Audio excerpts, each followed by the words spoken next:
요거 2023학년도 9월 15번 문제인데 2023 9월 15. 이 15번이 지금은 저마식에서 좀 어려운 문제 이런 게 출제되잖아. 그럴 확률이 높지. 근데 그 문제가 경향이 좀 바뀌었구나. 경향이 바뀌었다기보다 내가 학생한테 설명하는 방법을 좀 바꿔야겠다라고 생각하게 된 문제가 요 문제거든. 요걸 한번 풀어볼게. 요 문제는 박스 안이 좀 복잡한데 그 박스 안이 복잡하다는 게 이 문제의 가장 중요한 특징이거든. 그래서 그 내용을 한번 정리부터 해볼게. 수열 AN이 다음 조건을 만족시킨대. 가해보니까 모든 자연수 K에 대해서 A의 4K가 얘가 R의 K승이래. 그리고 R의 절대값이 0과 1 사이래. 이렇다라는 걸 줬고, 그 다음 나해 보니까 A1이 0보다 작대. 이거는 좀 조건이 여기 왜 들어있지 싶은데 이렇게 돼 있고, 그리고 모든 자연수 N에 대해서 AN 플러스 1이 얘가 AN 더하기 3이거나 마이너스 2분의 1 AN이래. 언제 이렇게 되냐면 절대값 AN이 5보다 작을 때, 절대값 AN이 5보다 크거나 같을 때 이렇게 조건을 줬어. 근데 박스 안에 이게 써 있는데 이 조건을 처음에 받았을 때 일반적인 수열 문제에 비해서는 좀 많다고 느꼈을 거야. 왜냐면은 일반적인 수열 문제는 요거 하나 있거든. 저마식. 그러니까 전항에 대해서 다음 항이 이런 식으로 나타나는데 이제 범위를 찢어주는 거지. 이럴 땐 이렇게, 이럴 땐 이렇게. 근데 그거에서도 여기 절대값이 있어가지고 여기도 좀 짜증난다고, 절대값 때문에. 물론 풀면 그냥 한 줄이지만 절대값이 있다는 것 자체가 좀 거부감을 주지. 그 다음에 이거는 조건을 왜 이 안에 넣어놨는지 모르겠지만 하여간 얘도 처음에 읽을 때는 또 하나의 정보로 정리해야 되는 거고, 그 다음에 이거를 이렇게 주는 거는 이제 기출 중에는 없잖아. 4의 K, 4K, 그러니까 A4, A8, A11을 줬고 이걸 줬기 때문에 이 문제가 되게 쉬워진 거거든. 이걸 줘서 굉장히 쉬운 문제가 되는 건데, 받는 입장에서는 이제 공을 여러 개 던지면 못 받는 것처럼 그런 일이 벌어지는 거지. 왜 이렇게 많이 줬나 이런 생각이 처음에 딱 들어. 보면은 A의 4K를 줘가지고 A의 4K가 전부 다 R의 K승이다를 줘서 이제 4항, 8항, 12항 이런 걸 다 준 거거든. 그러니까 4항은 그냥 R이지. 4항은 R이고 8항은 R 제곱이야. 그 다음에 12항은 얘는 R 3승이야. 이런 걸 그냥 다 준 거거든. 다 열어줬고, 그리고 여기서 R의 범위가 있어가지고 R이 지금 마이너스 1에서 1 사이잖아. 근데 R의 범위가 있어서 나 저마식 중에서 윗줄을 택할지 밑줄을 택할지가 그냥 뒤로는 다 정해져 버리거든. 그러니까 이게 되게 쉬운 건데, 그러니까 얘에서 이 범위가 이거니까 그 저마식 두 개 중에 위에 걸 적용해야 되는 거지. 그래서 A5는 그냥 R 더하기 3이야. 이렇게 되는 거고.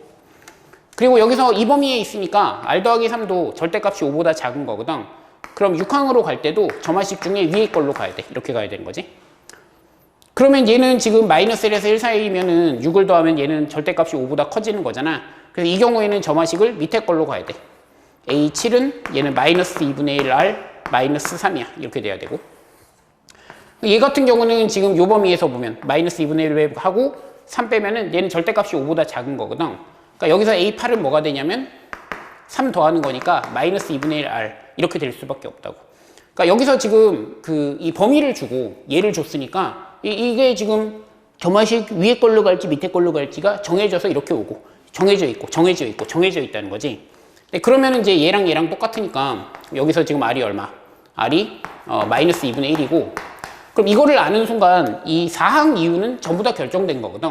그러니까 여기서 이렇게 가서 얘로 왔는데 얘도 어차피 이 범위를 만족시키니까 똑같이 그 규칙을 똑같이 돌아서 얘로 올 거 아니야. 여기 또 똑같은 일이 벌어질 거고 하니까 4항 이유는 그냥 수열이 완전히 정해진 거야. 그냥 정해져서 끝났고, 그 다음에 여기서 이제 3항으로 가고 2항으로 가고 1항으로 가고를 해야 되는데, 이거는 이제 나는 선택형이라고 부르거든. 이게 원래 이름이 누구나 어떻게 부르는지 모르겠지만 나는 선택형이라고 부르는데, 저마식을 받으면 이게 뒤로 갈 때는 그냥 함수로 한 개씩 뽑혀 나와. 뒤로 갈 때는 뭘 한다가 정해지는데, 거꾸로 가려고 보니까 이렇게 갈라지는 일도 생기고, 갈라졌다가 또 여기는 안 되기 때문에 얘만 또 갈라야 되고 이런 일도 생기고, 이걸 다 한 다음에 최대 최소를 구하라든가 이런 식의 문제가 되거든. 그러면은 이때는 3항이 저마식 두 개가 있는데 위에 걸로 얘가 되는 거, 그 다음 아래 걸로 얘가 되는 걸 찾아주고, 그 중에 하나는 안 되고 이런 식으로 가르고 마지막에 가면 이제 근데 한 줄로 나와. 또 이게 안 되고 여기도 이렇게 하면은 얘는 안 돼서 얘만 되고, 여기는 이제 두 개가 되는데 거기 그 조건 있잖아. 처음에 있던 그 조건 A1이 0보다 작다. 이것 때문에 하나로 결정이 돼가지고 그래서 수열이 밝혀지는 문제야. 사실 이렇게 수열에서 고난도 문항이 나오기 시작한 게 얼마 안 됐거든. 옛날에 그 나형 문제를 보면은 그때는 흔히 이제 21번하고 30번이 어렵다 그러면 29는 어땠는지 모르겠지만 하여간 21번이나 30번이 전부 다 미적에서 나왔어. 뭐 대체로 뭐 하나는 미분 문제, 하나는 적분 문제 이런 식으로 나왔거든. 그리고 그 다음 어려운 문제가 뭐 확통 문제고 뭐 이런 식의 배열이었는데 몰라, 난 나형은 자세히 안 해서 잘 몰라. 근데 이게 지금 수열에서 킬러를 뽑고, 그러니까 옛날에 21번, 현재 15번에 대응되는 문제를 이제 수열에서 뽑기 시작한 거거든. 그게 2021학년도부터야. 그러니까 이게 뭐 좀 애매한데, 뭐 하여간 지금 수능이 되기 전에 뭐 교육과정은 바뀌어 있고 수능은 안 바뀌어 있고 이럴 때가 있어. 그때부터라고 생각하면 되거든.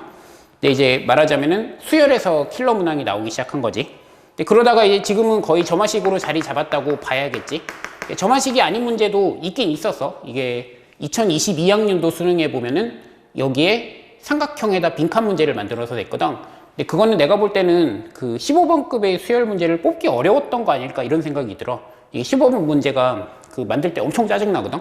만드는 입장에서 얘기하자면. 그래서 사실 올해도 15번이 수열의 점화식 자리냐라고 얘기하면 내가 100%는 아니다라고 자꾸 얘기하는 게 그 문제가 만들기 어렵거든. 근데 상대적으로 삼각형 문제라던가 뭐 지수로그 함수 같은 것도 잘하면 15번급 같은 걸 만들 수 있으니까. 그래서 뭐 딴 게 나올 수도 있지 않나 이런 생각이 있긴 있어. 근데 기본적으로는 이제 수열 문제가 나온다고 봐야지.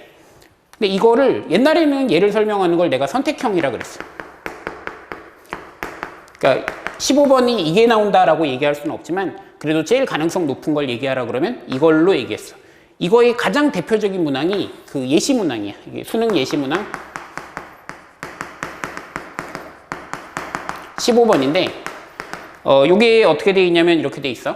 뭐 an 플러스 1이 얘가 여기가 an 빼기 6 an이 0보다 크거나 같을 때 그 다음에 마이너스 2an 더하기 3 마이너스 2an 더하기 3 이거는 an이 0보다 작을 때 이렇게 돼 있는데 이 수열을 보면 항이 뒤쪽으로는 쭉 뽑혀나가. 그 다음 5항을 줬는데 5항이 5인데 5 집어넣으면 마이너스 1이고 마이너스 1 집어넣으면 5고 마이너스 1이고 뒤로는 쭉 그냥 나가. 근데 앞으로 가려고 그러면 다음 항이 5가 되는 전항을 찾아야 되거든. 그럼 얘가 5가 되는 얘를 찾아야 돼. 찾고 그 다음에 또 이렇게 찾는데 또 어떤 건 또 안 돼. 어떤 길은. 이 조건을 만족시키지 않아서. 뭐 이걸 거꾸로 정리해서 하느니 뭐 이런 소리도 있는데 뭐 하여간 이런 계열의 문제. 그러니까 주로 뒤쪽은 그냥 나오고 뭐 이것도 확실한 거 아니지만 앞쪽으로 갈 땐 이렇게 갈라지는데 갈라졌다 뭘 버려야 되고 이런 식으로 뭐 이런 식의 문제를 나는 선택형이라고 부르고 이게 15번을 대표하는 문제라고 나는 설명해 왔거든. 근데 이게 2022년부터 조금 생각이 바뀌더라고. 왜냐면 2022년이 그 6월도 약간 이상한 게 나왔어. K분의 1하고 뭐 K 플러스 1분의 1을 더하고 빼고 해가지고 그 주기를 잡을 수 있냐 없냐 이런 문제가 나왔고 9월이 이 문제였거든. 근데 이때 보니까 이게 선택형이라기보다는 이제 9월도 선택형의 요소가 있긴 있어. 이제 사항에서 이제 앞으로 갈 때는 선택형 같은 문제가 돼. 앞으로 갈 때. 근데 이게 중요한 게 아니라 그 점화식을 받았을 때 이 수열의 상황을 받았을 때 그 전체적으로 이 수열이 어떻게 놓여 있는지 이해하는 게 훨씬 더 중요하다는 생각이 들더라고. 그러니까 이게 좀 애매한 말인데, 그러니까 이 15번 문제, 이 9월 15번 문제 같은 경우는 그러니까 4번째 항, 8번째 항, 12번째 항 이런 걸 줬고 문제에서 그냥 준 거야, 맞지? 그리고 이 받은 거의 범위를 보니까 그 점화식에서 어느 쪽 루트를 타야 될지가 미리 정해져 있어. 정해져 있고 그냥 그거 따라서 가면은 사항부터를 전부 다 열 수 있어가지고 문제가 되게 쉬워지는 거였거든. 근데 이 문제를 딱 봤을 때 그런 식으로 못 다룬 학생들이 꽤 많을 거야. 당장 나만 해도 그 해설 지금 찾아보니까 이상하게 해놨거든. 잘 이해를 못했어. 상황을 잘 이해를 못한 상태로 해설을 했더라고. 그 학생들은 오죽하겠냐고. 니네 따위가 그걸 어떻게 하겠어. 시간이 부족하기도 하고. 그러니까 15번에다가 시간을 들이기 힘들기도 하잖아. 요즘은 뭐 시간이 다 모자르니까 100분을 이렇게 분배를 할 때 15번에 시간이 잘 안 가는 거거든. 뭐 그런 것도 있고. 어쨌든 간에 지금 이제 이거를 가지고 15번을 설명하기가 좀 무리가 있다는 거지. 이게 선택형이라는 말로 15번을 설명하는 게 아니라 주어진 상황을 이제 차분하게 이해하는 거지. 근데 이런 게 되게 애매한 말인데 수능이라는 시험 자체가 그런 시험 아닌가 이런 생각도 들더라고. 수능이란 게 어떤 정보들을 이렇게 받았을 때 얘가 지금 어떤 상황인 건가, 그러니까 이 문제의 상황이 뭘 얘기하고 있는가, 이런 걸 이해하는 게 수능이라는 시험의 본질이다, 뭐 이렇게 얘기해도 될 것 같은데, 그런 의미에서는 요 15번이 수능을 상징하는 뭐 좀 그런 감이 있지 않나, 이런 생각이 들더라고.